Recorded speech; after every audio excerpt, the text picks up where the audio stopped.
when a small group of German prisoners of war were told they would be leaving their camp for a short work detail in a nearby Kansas town. None of them expected that the trip would lead them into one of the strangest places they had seen since the war began, because when the guards opened the door of a small five-and-dime store and ordered the prisoners inside to help move supply crates, the soldiers suddenly found themselves standing in front of long aisles filled with everyday goods, watches, toys, tools, candy, and countless other items that seemed to appear in endless variety. A sight so unexpected for men who had spent years watching wartime shortages spread across Europe that several of them quietly wondered if the entire store had been arranged as a carefully staged display meant to convince them that American life was far richer than the reality they believed existed outside the war.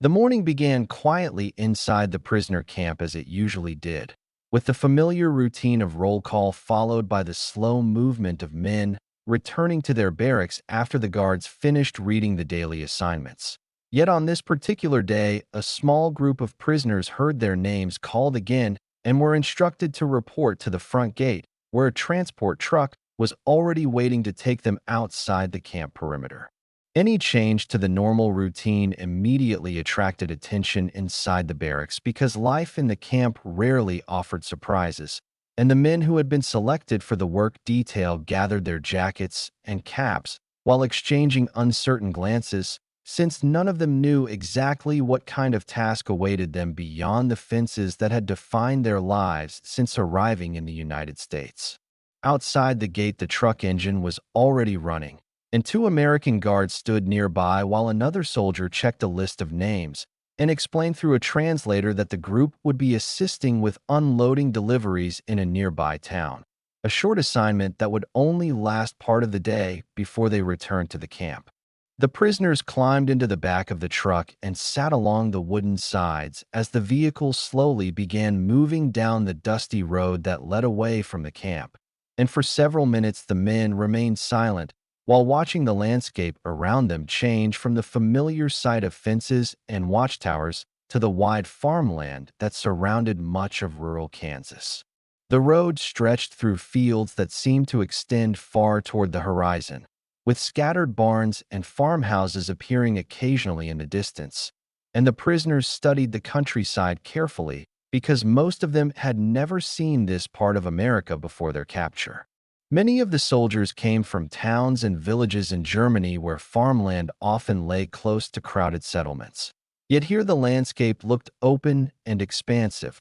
with long stretches of fields broken only by windmills, storage barns, and dirt roads connecting farms across the countryside. As the truck continued its journey, the prisoners began noticing more signs of civilian life appearing along the road, including small wooden houses, roadside shops, and a few automobiles traveling in the opposite direction. Simple details that reminded them that beyond the prison camp, the country continued its ordinary routines despite the global war. After some time, the road gradually led toward a small town where several brick buildings stood along a quiet main street, their storefronts facing the road with painted signs hanging above the entrances, and the truck slowed as it entered the town center, where pedestrians moved along the sidewalks carrying bags and packages from nearby stores. The prisoners watched with curiosity as the vehicle rolled past a bakery, a hardware store, and a barber shop before finally stopping in front of a modest building with large windows that revealed shelves filled with small goods and household items arranged neatly inside. Above the entrance, a sign identified the shop as a five-and-dime store, a type of general store that sold inexpensive everyday products used by families throughout the town. And although the prisoners were not familiar with the name itself, the displays visible through the windows immediately caught their attention. Inside, they could already see rows of objects placed across wooden counters and shelves, including boxes, tools, toys, glass jars, and other items whose purpose they could not yet fully understand from outside the building.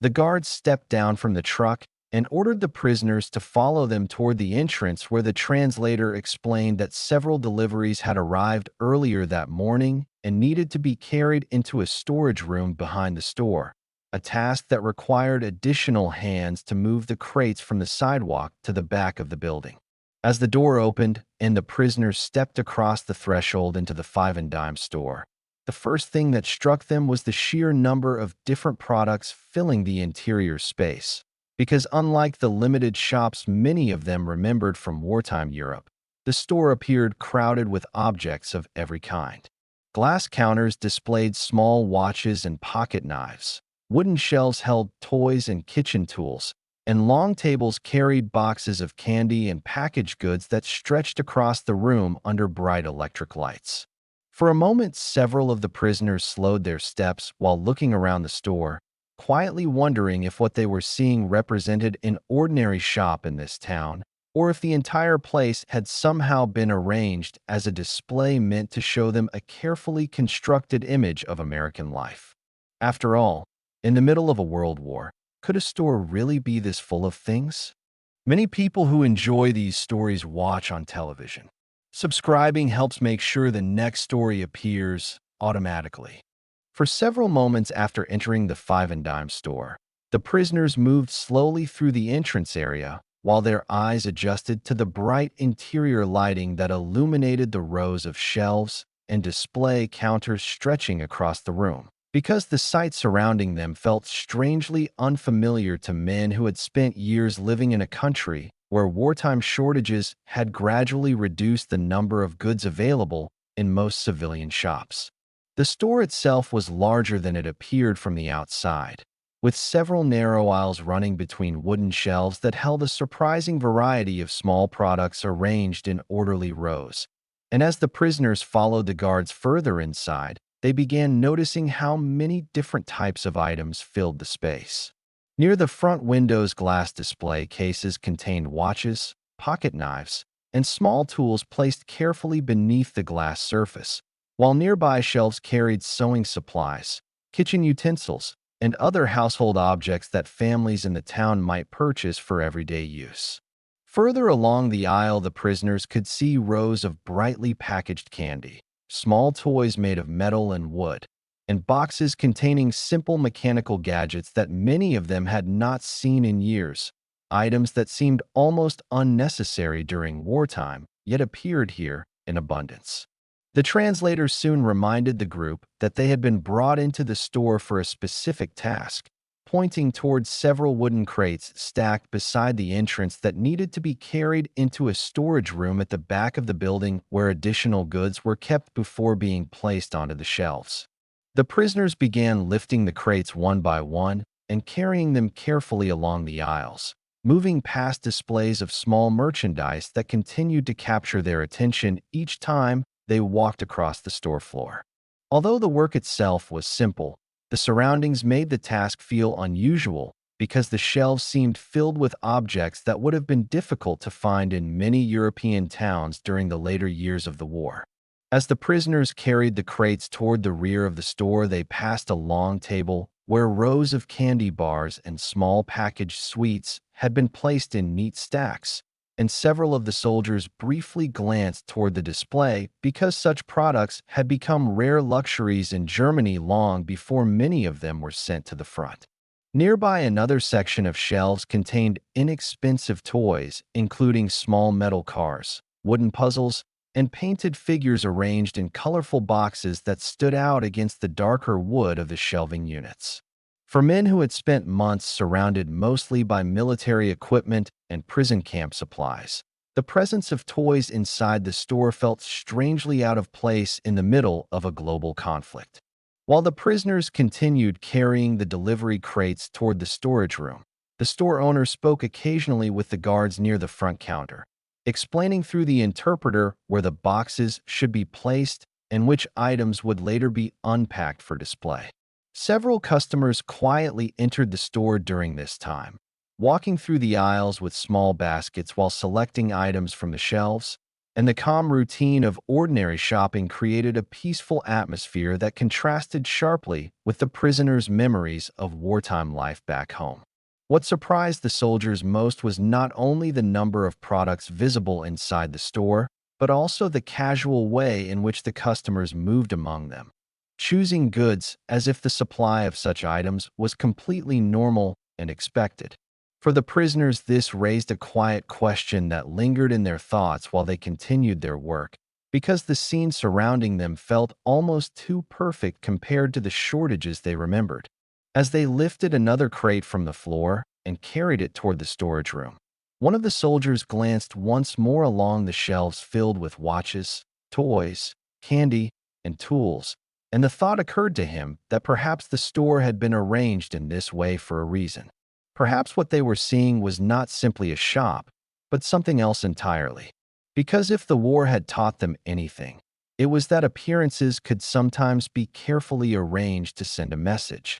As the prisoners continued carrying crates from the entrance toward the storage room, the rhythm of their work slowly settled into a steady routine, yet their attention remained divided between the task itself and the unusual surroundings inside the five and dime store. Because with every trip across the aisles, they discovered new sections filled with objects that seemed strangely abundant during a time when many countries were struggling to supply even basic goods. The storage room at the back of the store was smaller and darker than the main sales floor, with wooden shelves lining the walls and several unopened delivery boxes stacked neatly along the corners. And each time the prisoners entered the room to place another crate on the floor, they could hear the faint sounds of conversation and footsteps from the shop area beyond the door. Once the crates were arranged inside the storage space, the interpreter explained that the next part of their assignment involved opening several of the boxes and helping the store owner organize the merchandise that would soon be placed onto the shelves in the main store. The prisoners gathered around a long wooden table where the first box had already been opened, revealing rows of small packaged goods wrapped in paper and arranged carefully in tight bundles that had been protected during transport. As the men began lifting the items from the crate and placing them onto the table, the store owner pointed toward the sections of shelving where each product would eventually be displayed, and the interpreter repeated the instructions while the prisoners carried the goods back through the door toward the front of the store. During these trips, they once again passed through the aisles filled with watches, toys, kitchen tools, and candy displays, and the repeated movement allowed them to observe more details about how the store was organized. One entire shelf contained rows of inexpensive metal tools such as screwdrivers and small pliers that were neatly arranged beneath handwritten price tags, while nearby a display rack held sewing needles, thread spools, and buttons packaged in small envelopes for customers who needed to repair clothing at home. Further along the aisle, another section displayed simple household items including cups, plates, and small glass jars that reflected the overhead lights, and the presence of such everyday objects added to the impression that the store carried nearly everything a family might need during ordinary life. While the prisoners worked quietly among the shelves, a few customers continued browsing through the store as if nothing unusual was happening, occasionally pausing to examine a product before placing it into their baskets and moving toward the counter near the entrance. The calm atmosphere created a strange contrast for the soldiers who had spent the previous years surrounded by military structures, supply depots, and battlefields where equipment existed only for the purpose of supporting the war effort. Here the shelves held objects that seemed connected not to war, but to daily civilian life, items meant for homes, families, and children rather than soldiers and weapons. As the work continued, several of the prisoners began exchanging brief glances with one another while carrying the merchandise across the aisles, because the same thought appeared to be forming quietly among them. The store looked almost too full, too organized, and too peaceful for a world that was currently consumed by war. The shelves seemed carefully arranged to display abundance, and the presence of so many small goods raised a question that none of the men spoke aloud, but many clearly considered. What if the store had been prepared like this on purpose? What if this entire place was meant to show them something?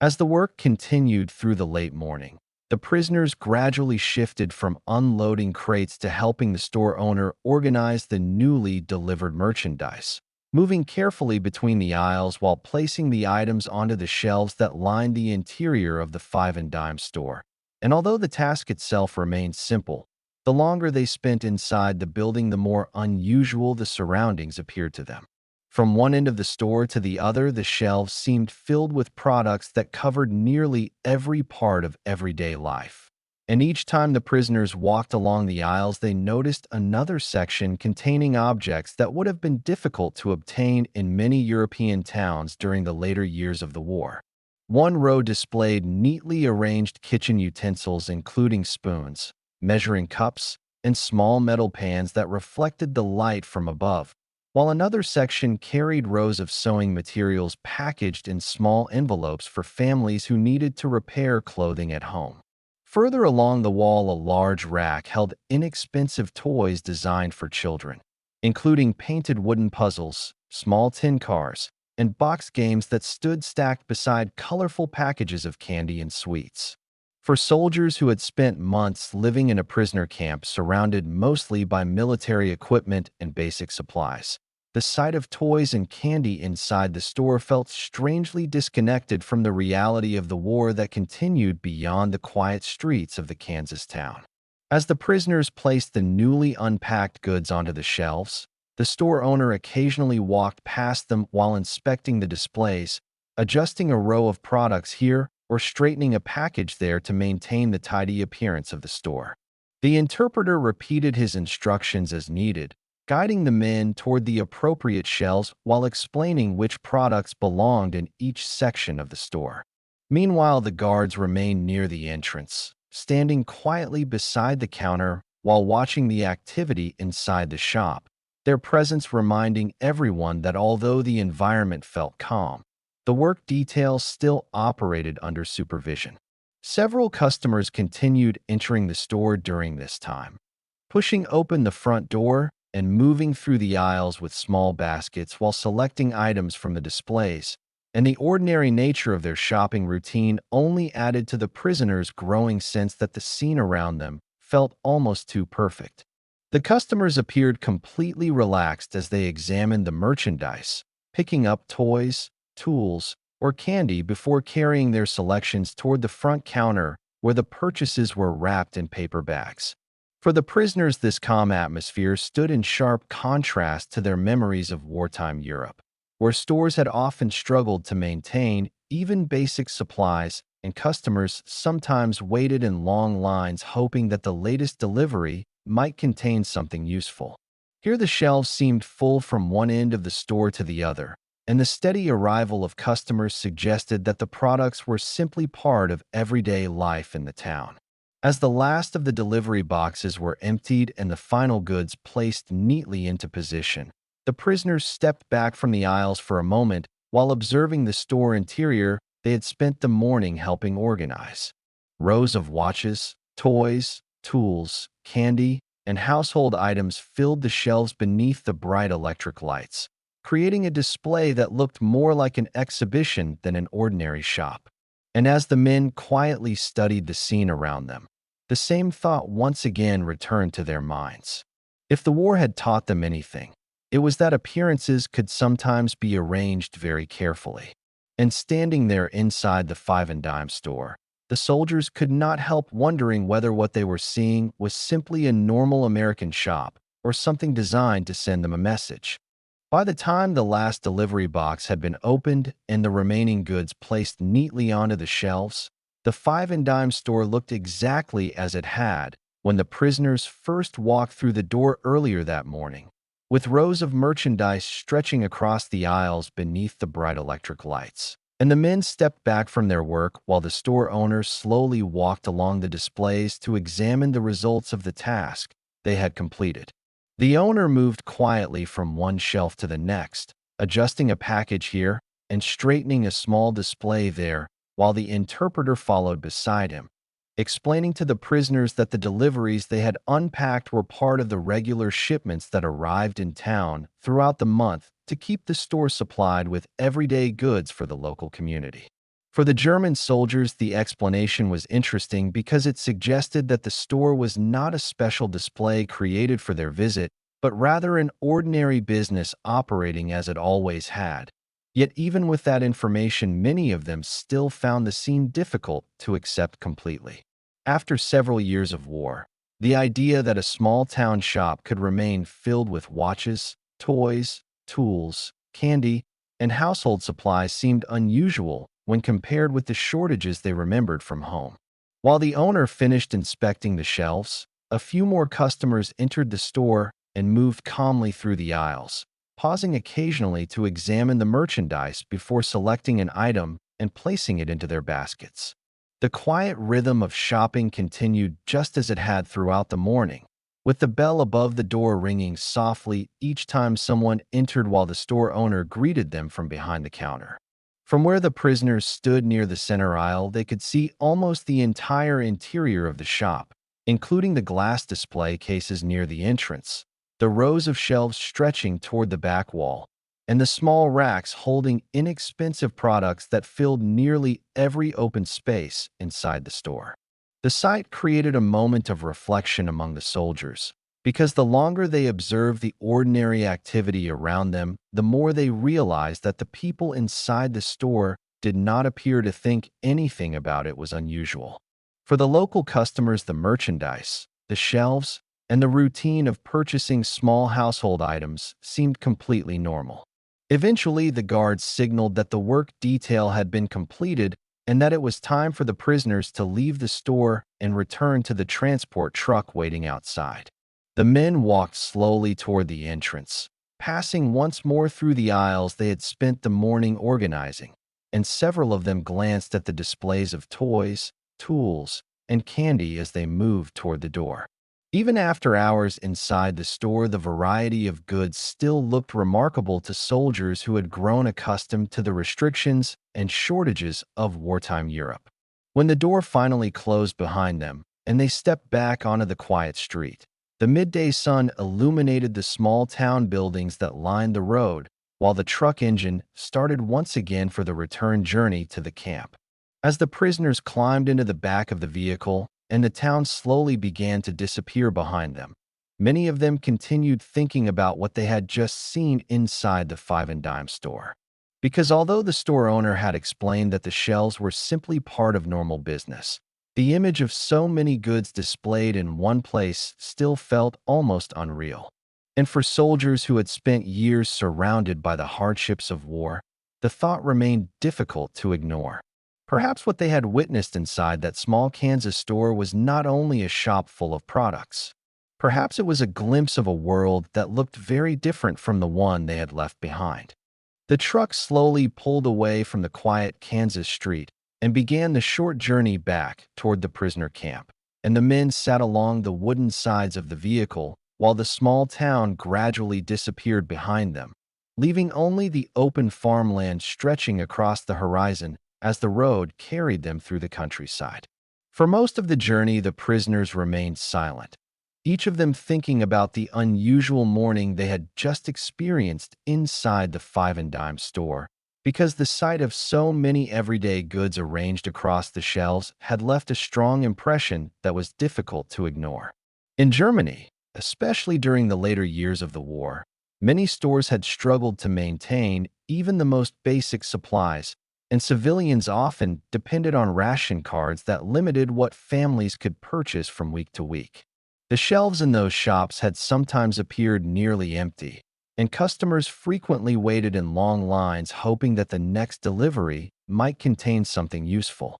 Yet the store they had just left looked very different from those memories. Inside the small Kansas shop, the shelves had been filled with watches, tools, toys, candy, and household goods arranged neatly across the aisles, and customers moved calmly through the store selecting items as if such abundance was simply part of normal life. For soldiers who had spent years surrounded by shortages and military supplies, the contrast between those memories and the scene they had witnessed that morning felt difficult to fully understand. Some of the men still wondered quietly whether the store had been arranged intentionally to show them a particular image of American life. Others began to suspect that the explanation might be much simpler. Perhaps the store was not a display at all. Perhaps it was simply an ordinary shop in a country whose resources allowed daily life to continue in ways that looked almost impossible from the perspective of wartime Europe.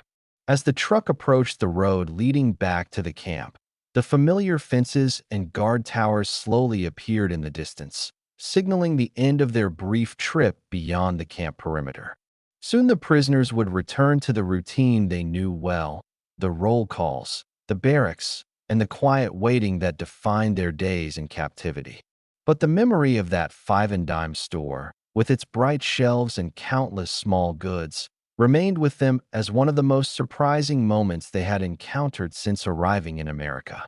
Thank you for spending this time here. If these quiet, true World War II stories matter to you, subscribing helps this channel continue.